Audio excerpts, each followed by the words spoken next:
Welcome back to Tanya in 5. The last few days we've been studying chapter 17. Having come to an understanding of who the Beinoni is, and the expectation and hope that each and one of us strive and fight to attain this level of Beinoni, the Alter Rebbe now returns to something that he began with on the title page, something we discussed in the second video on this series. Namely, there he quoted a verse which reads in Hebrew, for the matter, the observance of Torah and Mitzot, is very near to each of us, in our mouth, in our heart, to get it done. And there the Alter Rebbe told us that the objective of the book Tanya is to provide a roadmap to indeed achieve that, to be able to get to the point where we can serve God completely and fully in our mouth and in our heart to get it done. So now let's analyze the verse, having gone through the last 16 chapters. The verse says that there are three things that are attainable to us: in our mouth, in our heart, to get it done. So the first and the third item, in our mouth, to get it done, has been kind of covered in chapter 12, 13, and 14. Where there we discussed this idea that every person is capable of discipline and self-control. At any moment I can decide, do I want to say that or not say that? Do I want to violate the code of Jewish law or do I want to follow the code of Jewish law? So that's been covered, that the Beinoni and everybody is capable of implementing thought, speech, and action in perfect accord with the way the code of Jewish law wants, and exercising the innate capacity that I have for self-control. Or in the language of Tanya, the mind controls the heart. I really don't want to do that, but I'm going to do it anyway. I really do want to do that, but I'm going to control myself and not do it. Okay. But what about item number 2 in the verse? In the heart. Right? The verse says, it's near to you to serve God in your mouth and in your heart to get it done. So what about the heart?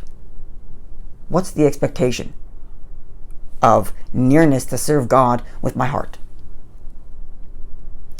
So, says the Alter Rebbe, this is covered by that which we explained in chapter 16. In chapter 16 we explained that even if a person cannot get full-on emotional attachment to God, where he falls in love with God, but if he pushes his mind to understand the beauty of God as much as he can, and then he comes to the conclusion, I ought to feel for God. I don't, but I ought to. And then he makes a decision, I'm going to behave in accord with this conclusion of how I ought to feel. I ought to feel attached to God. I ought to feel that my entire life is dedicated to Him, and therefore I'm going to act that way. And the Alter Rebbe told us in chapter 16 that that is something that God considers to be full attachment to Him, even though I don't feel it emotionally. Now says the Alter Rebbe, look closely at the verse, and you will see that the verse is talking about that kind of attachment. The verse is not talking about full-blown emotion. It's not talking about someone who feels full-on love and attachment for God. It's talking about somebody who feels motivated enough to behave for God because they understand that they ought to love. The words in the verse are, in your mouth, in your heart, to get it done.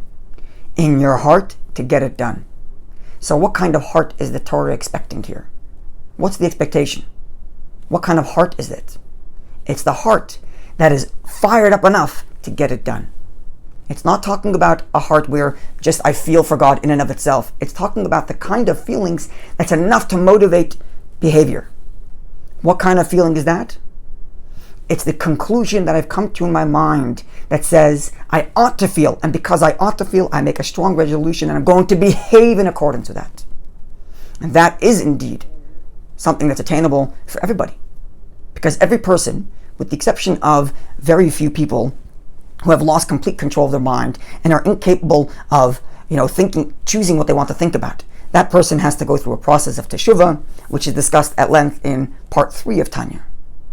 But excluding that person, everybody is capable of deciding, what do I want to think about? And if I decide I want to think about and contemplate the greatness of God, I will surely come to the conclusion that I ought to love Him. And then I can take that conclusion, I ought to love Him, and make that become the heart to get it done. Make that the motivation for behavior. The takeaway from all of this is that I should never underestimate the capacity of the choices I have. I have the choice for self-control at any time. And I have the choice to decide what are the things I want to contemplate. What are the things I want to take up my headspace? And if I decide that godliness and His beauty is what's going to take up the space in my head, then I'm surely going to come to the conclusion of motivated action. Looking forward to seeing you when we conclude chapter 18.